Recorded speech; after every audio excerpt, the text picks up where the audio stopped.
नमस्कार मित्रांनो, शेळके वकील. जुनं दिवस आठवले की फार मनाला वेदना होतात आणि तसंच सुखद वाटत असतं. वेदना यासाठी होतात की जे बालपणीचे दिवस आहेत ते आपण आता नाही जगू शकत, कारण त्या प्रमाणात झालेली प्रगती आणि त्यावेळचे होणारे दिवस.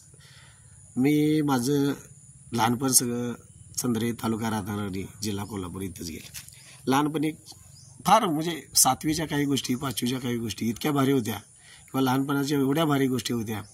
त्यामध्ये कधी आम्हाला आंघोळ केलेल्याचं काय आठवत नाही. मला वाटतं 1ली ते 5वी तर कधी आईने धरून यायचं, 2 झमाटं घालायचं, तेव्हा मी आजीकडेच होतो.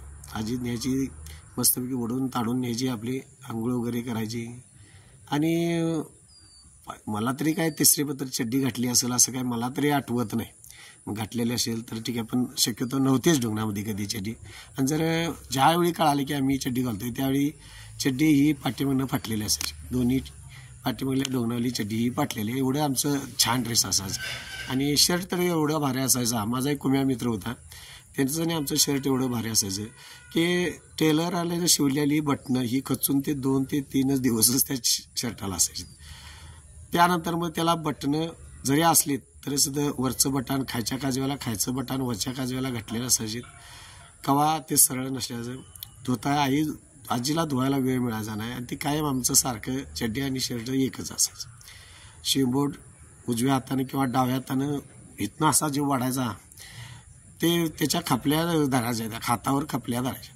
एवढा आम्ही शेंबूड इकडे तेवढं. आणि मी तर लई शेंबडा होतो.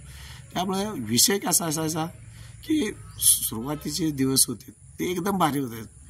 प्रत्येकाच्या घराचं 10-12 जोडीदार, गाव फार मोठं, 3-3.5 हजार लोकसंख्येचं गाव. कोणाच्याही घरात जावा, कोणीही नको म्हणायचं नाही. यायचं, बसायचं, त्यांच्या घरात जे काय असेल जाऊन बसायचंच. ते शेजारचं आहे, पाजारचं आहे असं काय तेव्हा आम्हाला तरी काय आठवलेलं नाही. प्रत्येकाच्या घरात जायचं, जेव्हा बसले जायचं, जेवायचं, काय भाकऱ्या असेल, सांबाऱ्या असेल, काय गावल ते त्यांच्याबरोबर खायचं.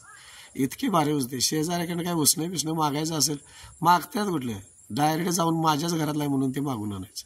असलं आमचं शेजारपण एवढं भारी वाटत होतं. आणि आत्ताचं शेजारपण हे तुम्ही मित्रांनो सगळं बघताय. ह्या शेजारपणात त्या शेजारपणात फार वेगळी मजा होती. शाळेला जाताना दप्तर कधी नव्हतं, पिशवी असायची किंवा टिक्का असायची. टिक्क्याची शिवलेली पिशवी असायची, त्यामध्ये दप्तर घालायचं. त्या दप्तर आमचं 5वी पत्र कवा आहे. त्यात एक पाटी असायची, त्याच्या पाटीच्या काटाळ्या असतात, तुम्हाला दगडी पाटी असायची बघा. त्या दगडी पाटाळ्याच्या काटाळ्या कधी त्यात व्यवस्थित नसायच्यात. ती पाटा जी असेल आमच्याकडे मस्तपैकी पाटीपुसा एक साहित्य असायचं. कुठलं तुकी लावायचं आणि हातानं पुसायची. ती तुकी लावायची आणि हातानं पुसायची. झालं बघा आमचं पुसणं. खडू रबरच म्हणायचं, फडकच म्हणायचं ते पुसाय बिसायला. पुस्तकं तरी एक नव्हतं. पुस्तकाला कवर आम्ही कधी बघितलाच नाही. त्या पुस्तकं जरी जुनी आणि नवीन पुस्तक घ्यायचा काय लांब संबंध नव्हता. जो कोण पुढच्या वर्गात गेलाय तिची पुस्तकं विकत आणायची, ती निम्म्या किमतीत आणायची.